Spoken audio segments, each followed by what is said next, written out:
The forward haul, we're going to throw the line behind us, make sure all the slack is out, rod tip is down at the ground, we're holding the line up near the rod, we're going to look forward, thumb behind the rod, and get ready to deliver that forward cast. From this position, the plan is to accelerate the rod forward, and just as it reaches full acceleration, we're going to tug the line hand. In this case, about a 10 or 12 inch pull. It varies on the length of the cast you're going to make, but to start with, about a foot long will do the job. The timing of the haul is critical. If you get it wrong, it's not going to have the effect we're looking for. The idea is by accelerating the rod with your rod hand, it bends deeper and deeper and deeper. At the maximum bend is when we want to lay in with that tug on our line hand. That way you go from maximum bend to an even greater bend.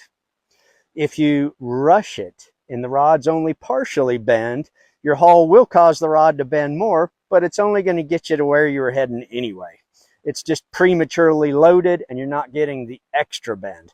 We want to get everything we can out of the rod hand and then add to that the tug of the line hand so it bends even deeper.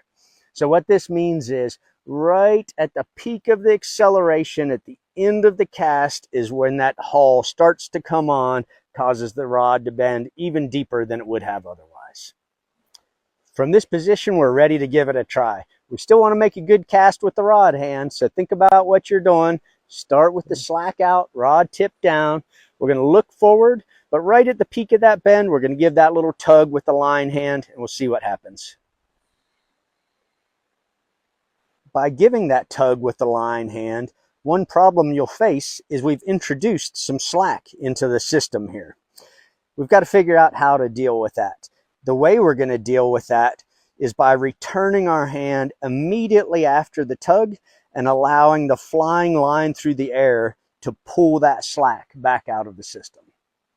If you time it correctly and make that immediate return, all the slack should be pulled out of the system.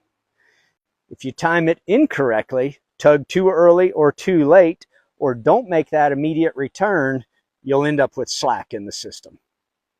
The idea is to continue working just that forward haul until you feel good about it. The snap and return, the lines accelerating out, all the slack's being pulled from the system.